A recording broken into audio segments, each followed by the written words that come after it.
In the 10th year of our marriage, Molly, the wife of a wealthy man, found true love and insisted on divorcing me. "I'm not going to let Calvin be with me without a proper name," Molly firmly stated. Truly loving someone means not wanting them to suffer any grievances.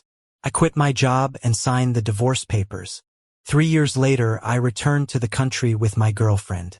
My ex-wife and she got into a fight, and I desperately pulled them apart. My ex-wife was furious. "She hit me first." "Then it must be your fault," I said coldly. "I love her, so I won't let her suffer any grievances." Molly tapped her fingers rhythmically on the armrest of her chair. She glanced at her watch, slightly showing signs of impatience. "You're late. I'm supposed to take Calvin to pick out a ring later." "Sorry," I apologized instinctively.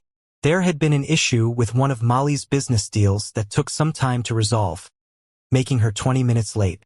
Her family had been kind to me. Molly's father was an old friend of my dad's.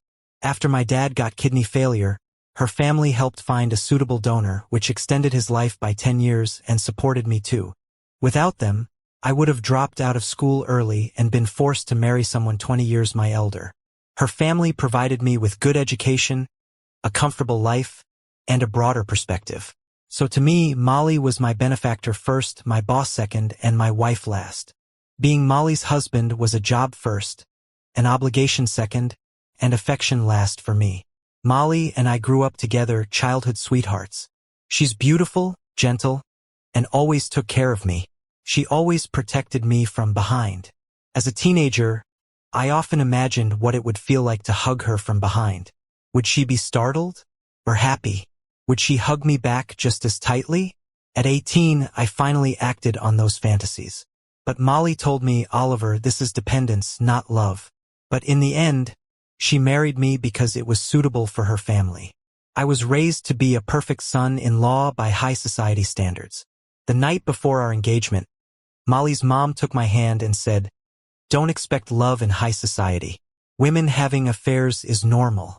They want a decent son-in-law who understands." Having benefited from them for years, I complied. Thankfully, Molly never let me down. Unlike other socialites, Molly was virtuous and never pursued other men. Everyone envied me for having a loyal wife and a mother-in-law who treated me like her own child, even allowing me control over the company. I once thought years of effort finally brought me happiness. But at 30, Molly met her true love. Her lover shed just a few tears, insisting on a formal status, and she was ready to divorce me at any cost. Thinking of Calvin, she had a sweet smile on her lips. "You wouldn't understand. Truly loving someone is not letting them suffer any grievances. I'm not letting Calvin be with me without a title," she said softly, drowning me with her tenderness. "Calvin is the most naive guy I ever met. He doesn't care about my wealth or status. He just loves me. Oliver, I found true love. You'll fulfill me, won't you?" I chuckled, losing my balance, supporting myself with the table. Suddenly, I couldn't tell who was more naive, Calvin or Molly. She seemed unhappy. "What's so funny? You don't understand. Oliver, you don't know what love is." She was so earnest and resolute. Words were meaningless now. I signed the divorce papers. After the divorce, I resigned from all company positions. Molly frowned, confused. "No need for that. You're still my friend after the divorce. Whatever position you had, you'll still have," she said. Molly's mom also disagreed and tried to persuade me. "Oliver, after 20 years, I consider you my son. Molly might be causing trouble, but I won't treat you poorly."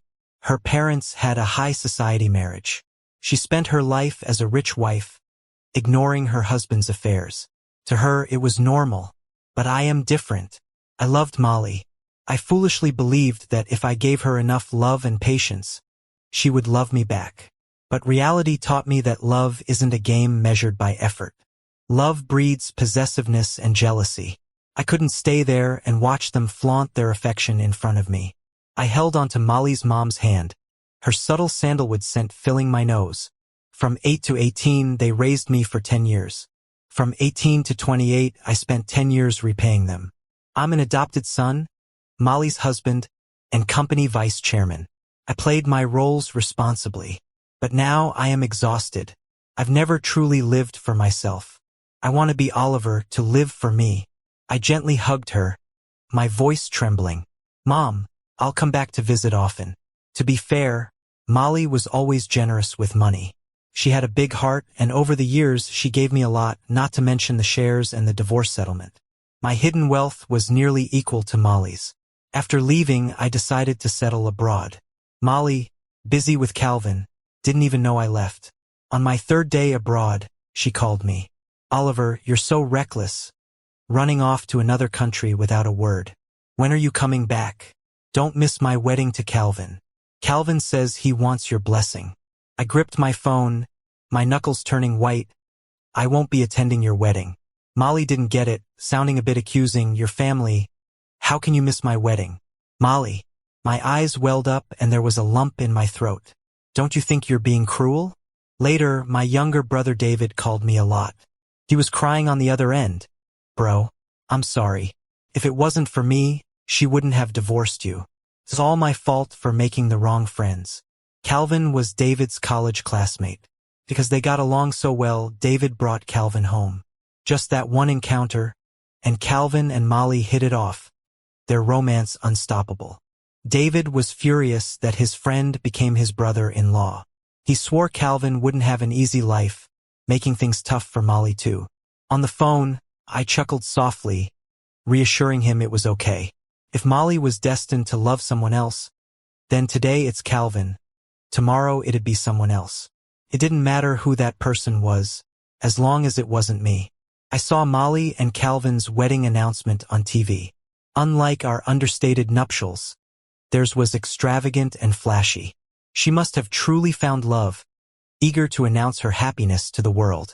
The largest venue in town was covered in a sea of pink roses, with a guest list full of high society. The huge screens displayed diamonds in close-up, and the crowd cheered. Fireworks lit the hailing sky all night to celebrate their love story. Even international media were covering the grand affair. The world was coronating their love. I stayed alone in my hotel, curling up on the sofa with a warm blanket, lit a cigarette, and quietly watched the entire broadcast.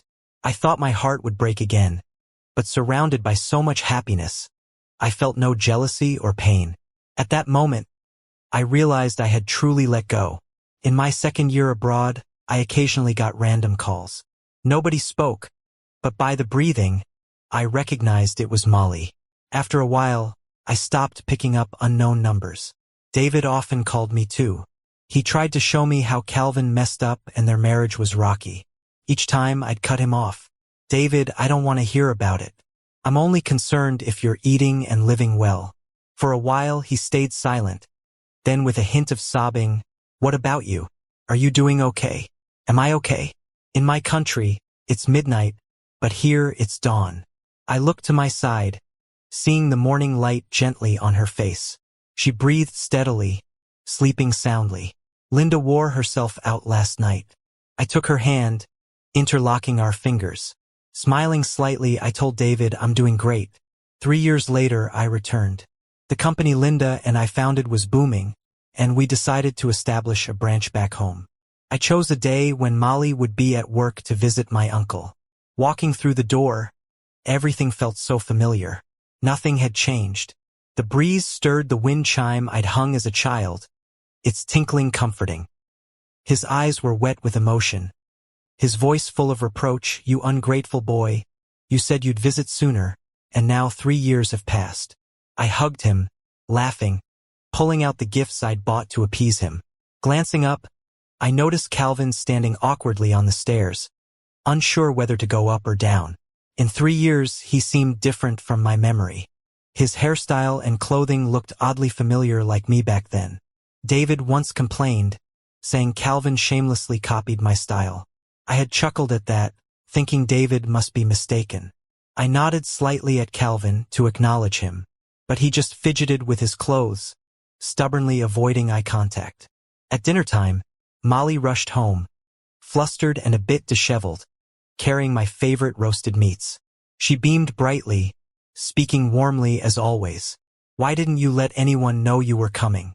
I could have had your favorite meatballs and jasmine incense ready. She tried to hug me, and I instinctively stepped back, pulling away. I was startled by Molly's familiarity and enthusiasm given how cold she was when we split.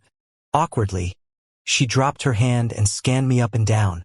"So when did you get that tattoo on your arm?" she asked, pointing. "But I like the style. It suits you, makes you look even cooler." Her eyes looked at me appreciatively, and all I could do was smile politely. Calvin stood off to the side, pale and seeming crushed. Molly didn't look at him once, and I didn't get why her declared true love was treated so coldly. But that was none of my business. I didn't plan to stay for dinner anyway. Despite Molly trying to get me to stay, I said goodbye to my uncle and turned to leave. The new office is near Molly's company building. It's a property I got from my divorce settlement.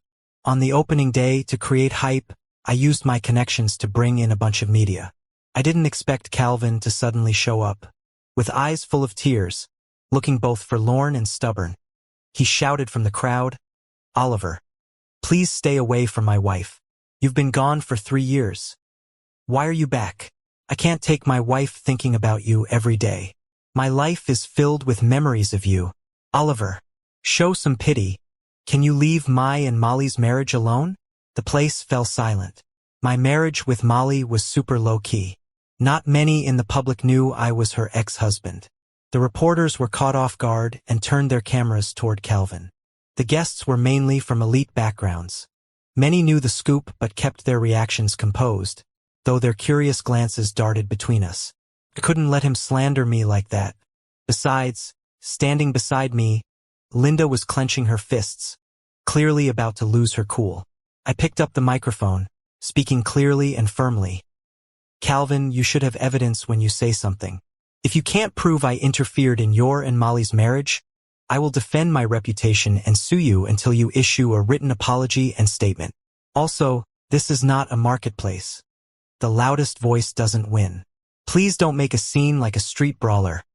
It's undignified." Something must have struck Calvin's pride. He lost control. "Dignity, dignity. I'm sick of your dignity. Everyone after marrying wants me to keep my dignity. Saying I'm embarrassing, not presentable. Saying they love me, that's all BS. You rich folks think you're something, that having some money lets you mess with other people's lives?" Worried things might get out of hand, I signaled the security to escort him out. But the word got out anyway. Calvin's outburst video went viral. It wasn't until the evening that Molly's company PR managed to remove it from trending topics. On the phone, Molly's voice was tense. "Oliver, I'm sorry. I'll make him properly apologize to you. It's my fault for not controlling him. Sorry that you had to go through that. I hope it doesn't affect you too much."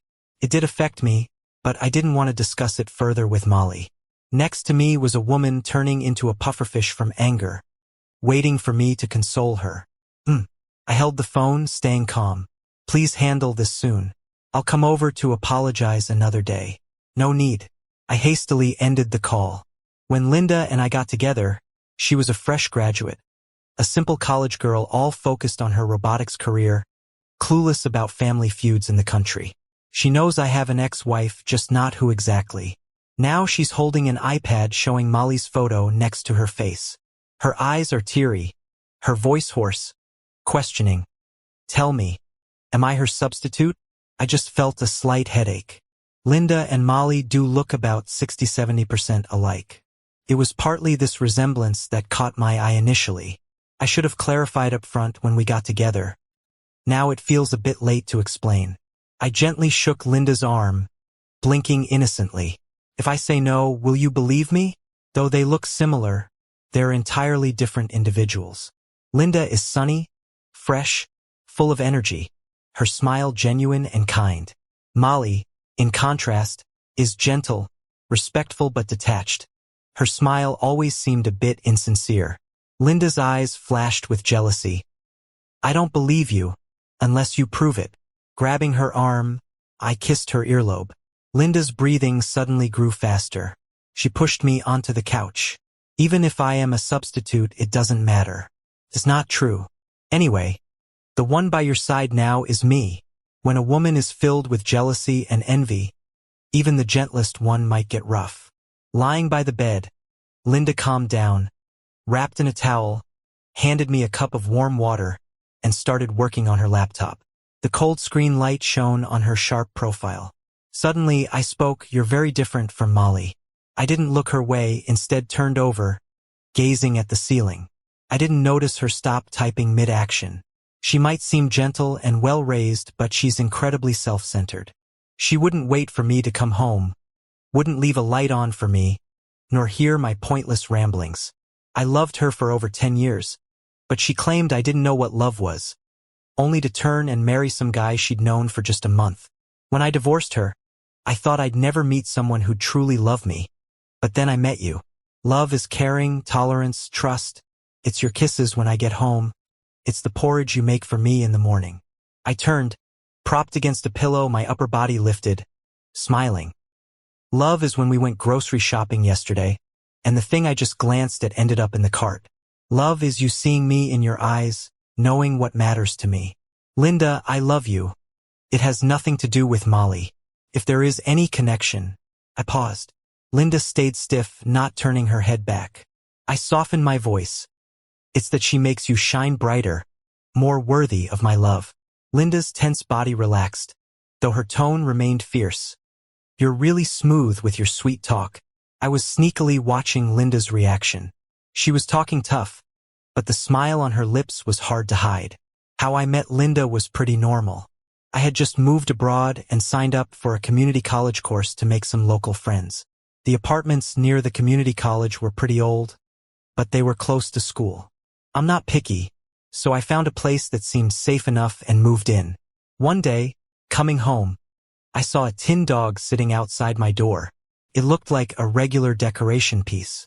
As I got close, the dog's eyes suddenly flashed electronic red, and it started barking at me in a mechanical way, snapping its mouth as it came running toward me. Startled, I kicked it away. Linda heard the noise and came downstairs from her unit. She was in a simple white dress and scratched her head when she saw me, looking pretty embarrassed. Sorry about that. Did it scare you? It's just a toy I made for fun. I forgot to bring it back in. Yeah, it did freak me out a bit. Not just the robot dog, but also Linda's face. In the sunlight, her smile was like a brighter version of Molly's. I couldn't help but turn serious. You're the neighbor upstairs? Could you walk a bit lighter at night? It's a bit disturbing. It wasn't a huge deal, but since it happened, I thought I'd mention it. Linda's face turned bright red. She bowed and apologized. Sorry about that. I'll definitely watch it from now on.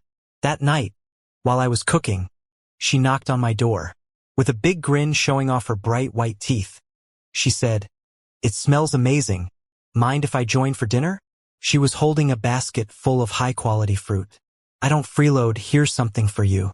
Closer neighbors are better than distant relatives. So I agreed to her joining for dinner, hoping to make a friend. Bit by bit, we grew close. One night when we were together, she confessed. That mechanical dog was intentionally left at your door. Handsome neighbor, since the first day you moved in downstairs, I was thinking about how to meet you. I watched her in surprise. And here I thought you were such an innocent girl. The next day, Calvin posted an apology video on social media. It looked like someone was holding a knife to his throat. He was reading from a script showing no sincerity. I didn't even finish watching it before tossing my phone aside. I wasn't keen on learning about Calvin and Molly's drama, but in social circles, it's a small world. You're bound to bump into people. So, to avoid being caught off guard like when Calvin suddenly approached me that one day, I sat down patiently and listened to David complain. Those two were full of passion at first, but they were from different worlds. David took a sip of his bubble tea and began his 2-hour rant. At the start, Molly liked taking Calvin to parties. People around them would give Molly face, tolerating Calvin's seemingly innocent but actually shallow comments. Over time, differences due to social class began to surface. Calvin didn't understand much and knew nothing about business. Molly didn't want to teach him either. She assumed any man standing by her side should naturally get it.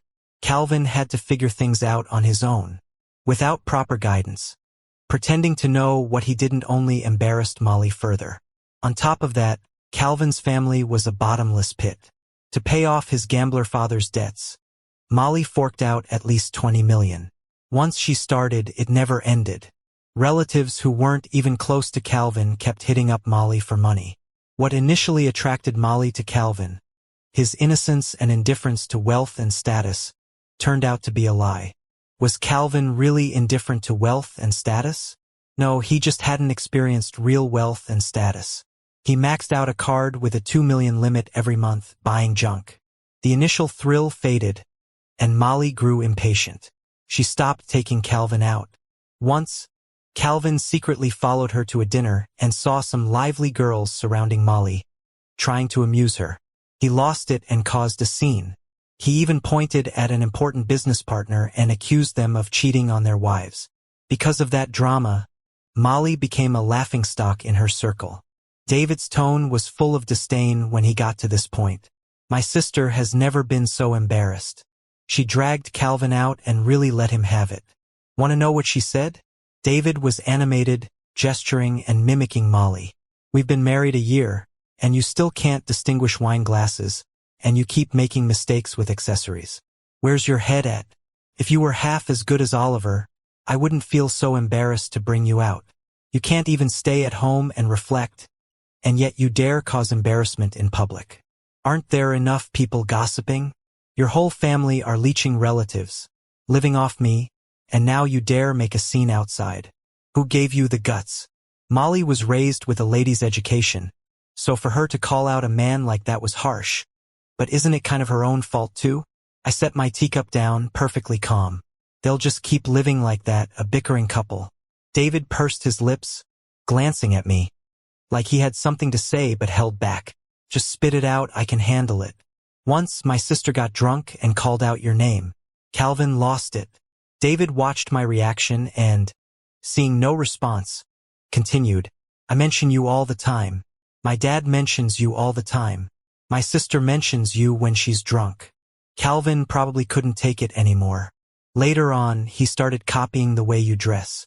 Probably wants to be like you, but my sister isn't buying it at all. She thinks he looks ridiculous, just trying too hard.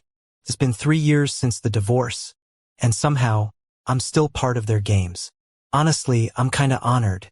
I get why Calvin reached out to me. Having me, the perfect husband, around makes him look worse. He's blaming the issues in their marriage on me, acting like I'm the reason for their problems. But seriously, it's not my fault. It feels like being blamed for something I didn't do. David cautiously called out, brother-in-law. You need to drop that title. I stopped him, told him to call me Oliver. David looked really upset. I'm just used to it. Brother-in-law, do you think you and my sister could get back together? He sounded hopeful. I replied, sounding firm as a rock.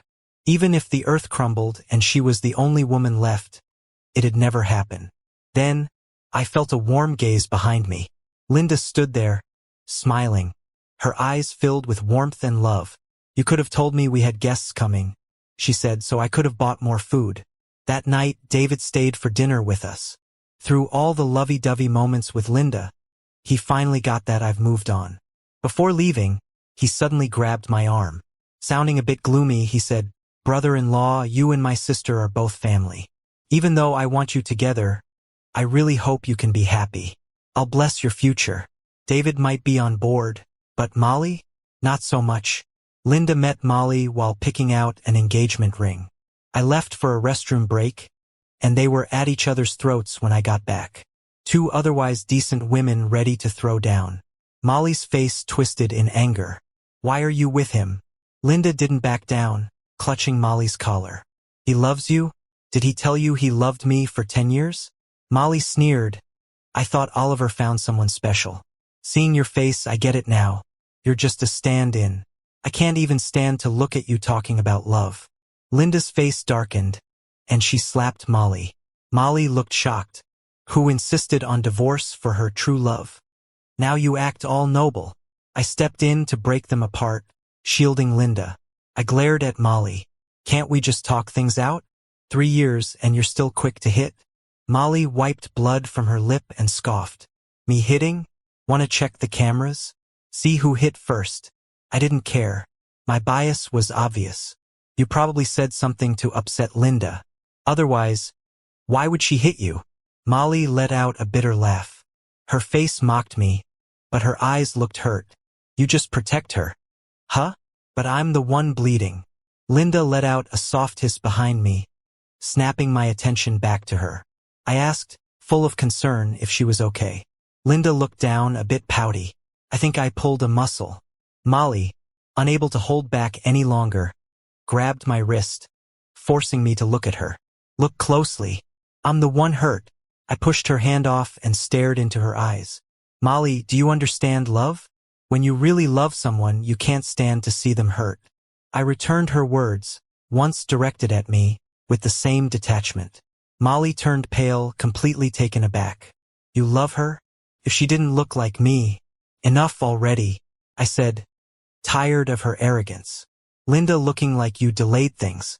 If she didn't resemble you, I would have been with her sooner. Then I walked away with Linda, leaving Molly to stand there, stunned. I truly underestimated Molly's determination. Her business empire is vast, making it tough not to cross paths in the industry. So when she used the monopoly on raw materials to force a meeting, I had no choice but to comply. In a quiet tea room, Molly returned to her usual calm and polished self. Oliver, I spent 3 years figuring it out. My feelings for Calvin were just a fleeting passion. I'll divorce him. You can fool around with that young girl if you want, but eventually you'll return to me. She said our family misses me, claiming it's not complete without me. Pouring me a cup of tea, she said, come back to me. Time has proven we are perfect for each other. I couldn't quite grasp the situation, but anger quietly bubbled inside. I once wholeheartedly offered myself, only for her to dismiss it. And now, having tasted the drama and thrill, she returns when I've finally moved on, thinking she can reclaim me. Who does she think she is? Even a loyal dog has its pride. The tea was clear, fragrant. I didn't touch it and decided it was time for a heart-to-heart. You think we're perfect because I was raised with your needs first. If you smiled, I'd smile too. If you were sad, I couldn't even feel happiness. Back then, you were my whole world. Any woman would feel a guy who only has eyes for her is perfect. But time doesn't prove anything. My 20 years here couldn't compare to that 1 month Calvin had with you. Molly, I once loved you deeply. I don't regret my past. They saved my dad and gave me a new life. I'll still visit my dad and brother often, but we'll just be strangers from now on. Molly turned pale and said hoarsely, I don't want to be strangers with you. Oliver, I didn't know how to cherish you before, but I regret it now. I know I was wrong. Can you give me another chance? She looked at me intensely, like she had some grand speech lined up. I love you, and you love me too. Don't you? I chuckled suddenly, feeling a bit helpless. When she asked for a divorce, her cold words tormented me in those long nights until I could barely breathe. I begged her, told her I loved her, and she shot back that love meant letting go. She wanted me to let her go to be with Calvin. Now, after I chased this love for 10 years, she casually throws it back at me. But I don't need or care about it anymore. I sipped my tea and told her firmly, maybe I wasn't clear enough before. Molly, I don't love you anymore. My heart belongs to Linda now. Molly forced a smile, still stubborn. That girl is just to make me jealous. I shook my head. Stop fooling yourself, you're not as important as you think. I came here to say, monopolizing raw materials isn't an issue for me. I just don't want our businesses to suffer unnecessary losses over personal grudges. Let's cut the silly games. Okay? Oh, and Molly, these past 3 years as you were busy with love, maybe you didn't notice your company's run by managers. I might not lose if it comes to a showdown. If you want to be my rival, go ahead and try. My company's rapid growth hasn't gone unnoticed by her either. My words stung her, and her face crumpled. She closed her eyes, hiding her swirling emotions. Do we have to take it this far? Can't we at least be friends? If she had asked me this 3 years ago, I'd say, if you truly loved someone, how could you just be friends? But now I say, nope. I don't want Linda to be upset. No reason to be friends with an ex. When I walked out, Linda was leaning against the car with her arms crossed, looking like she'd rush in if I was even a second later. She reached over and took my bag naturally. Done? Yeah, all clear now. This time was a free pass. Next time, I'll unleash hell on her, even if you try to stop me. Linda opened the car door for me, and I glanced at her amused. Ever since she learned Molly was my ex-wife, her competitive streak kicked in. She'd ask, "Do you love me more? Or her? Should we throw a grand wedding too? I want you to be the happiest groom in the world." I quickly covered her mouth. No need to compete over this. A small beach wedding is just perfect for me. She bit my hand softly, wind ruffling her hair. With a mischievous grin, she said, "We should totally send your ex an invite. Let her see our happiness." I pulled my hand back. Playful punched her chest. "Old habits die hard." "Huh? You're quite something." Calvin and Molly's wedding was grand. Their divorce was just as messy. Uncle allowed Calvin into the family with the one condition: sign a prenup forfeiting property rights if they split. Calvin, blinded by love, didn't even think twice. Now, facing divorce, he finds he gets nothing. Molly was always generous with men. If Calvin played his cards right, maybe he wouldn't leave empty-handed. But Calvin decided to go head-to-head with her, teaming up with his gambling dad to prep a live stream exposing family secrets, hoping to ride the wave to internet fame. Barely 10 minutes into the stream, police busted in, arresting Calvin for extortion and theft. Molly sent the love of her life, her forever, straight to jail. But those 10 minutes of Calvin's revelations gave netizens enough gossip to last a month. Like, David and Molly are half-siblings through their mom, David being Uncle's son with his first love. And also that Uncle had twins overseas back in the day, searching for the other child all this time. Stuff I didn't know in 20 years. And Calvin unearthed it all. Caught up in this, Uncle locked himself away, refusing food or company. I brought him congee, entered the room. The warm lamp cast tired shadows on his face. In just days, he seemed to age significantly. When she left with our child, it was to punish me for choosing family interest over her. But how could I have abandoned her when I gave everything to protect our child? She misunderstood me. I was just afraid my family would harass her, so I stayed away. Later, I found her, and she told me our child was dead and begged me to stop searching. But I don't believe it. Deep down, I always felt like the kid was still alive. So I never stopped trying to find out what happened to them all these years. I sat by the bed, hesitated for a moment, and spoke up.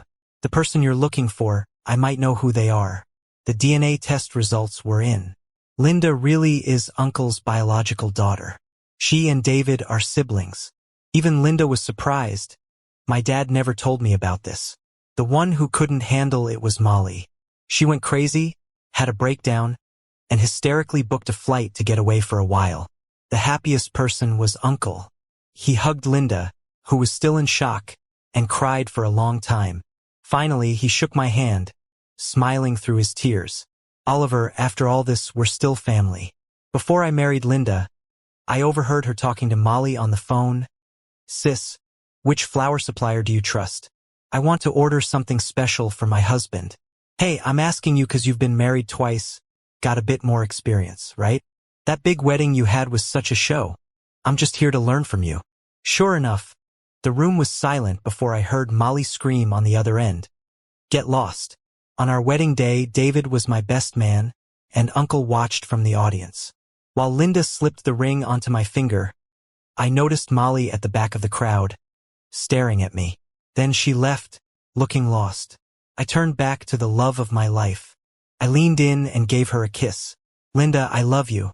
Thank you for loving me."